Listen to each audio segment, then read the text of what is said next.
Welcome to part 2, the engine. Started out as a bone stock DS1000.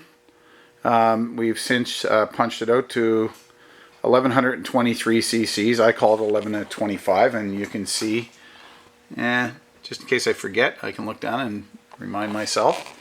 Inside the motor, we lightened the crank, took almost 4 pounds out of it, and it's all knife edged, so it's aerodynamically correct. Carrillo rods, 100mm pistol 12.5:1 pistons, DP cams, and MBP completely reworked and flowed heads, big valves, the whole 9 yards. Guy at MBP Ducati put this motor together, and he is a wizard with this stuff. I have another one of his motors over here in my Monster 966. That thing is crazy. Anyway,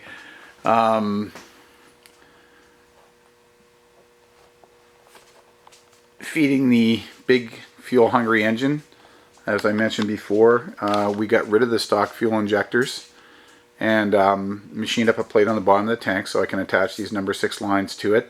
On the inside of the plate there's nothing there anymore, as the fuel pump is no longer needed.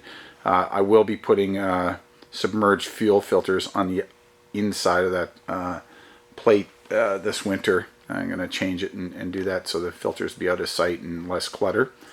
Where the lines enter the tank, the FCRs have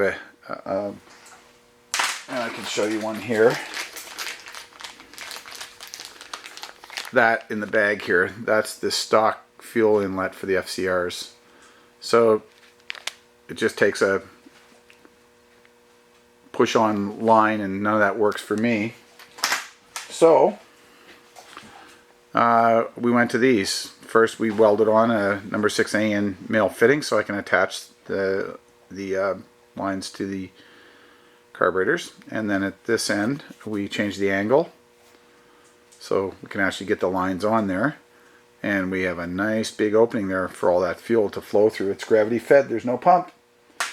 And I think I mentioned this before, but I think one of the big mistakes people make is they build these huge fuel hungry motors. So you start out at 1000 cc's, now you're at 1125, and you're still going to use your stock petcock and little bitty fuel lines to feed these this motor. It doesn't make sense, so I've made all those changes. You'll notice this FCR, these are a downdraft carburetor, and on the front cylinder it's mounted pretty much the way it should be, and if you can see this, that float ball's just about probably 10 degrees off being level with the floor, and I'm going to change this manifold so it actually sits the way it should, and I'm going to turn it in probably about 5 degrees as well on this side.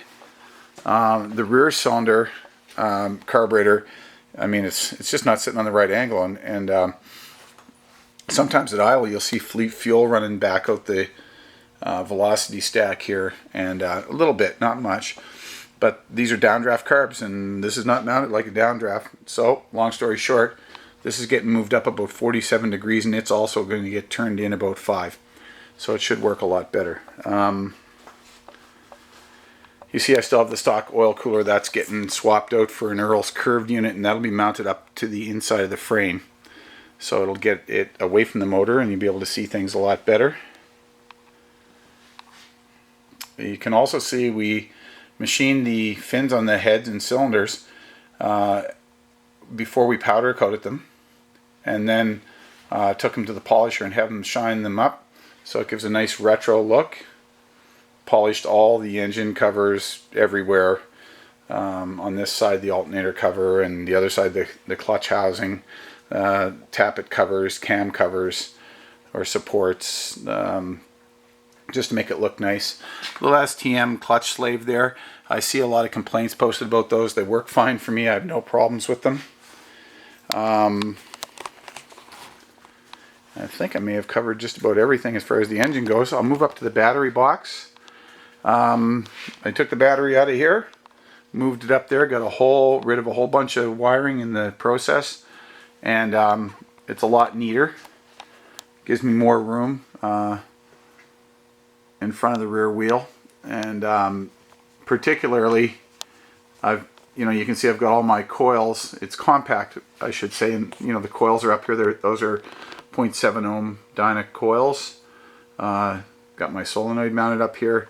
The wiring's in a bit of a mess right now because I had it all off tracking down a little problem that I had, and it's been since resolved. I just have to tidy it up. I've got a horn from Italy. That's a little air horn. Well, it's not so little, but man, you ought to hear this. It's like a train coming. So that gets mounted right up in front of the battery box here.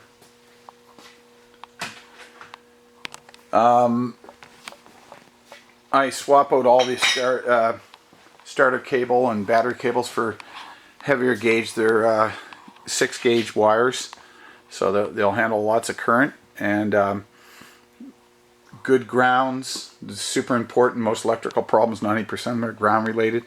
Chopped off all the old battery cables and just turned the grounds for the ACU and everything else back here right to the frame under the seat. There's the Nemesis ECU. They all look the same.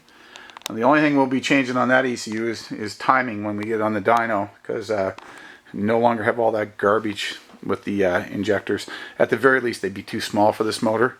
And if I'm taking this thing to Bonneville next year, and I want to put it on the dyno at sea level and dial the injectors in, it does me no good when I get up to 6,000 feet of corrected altitude in Bonneville. So that's it for the engine. And hope you all like what you saw.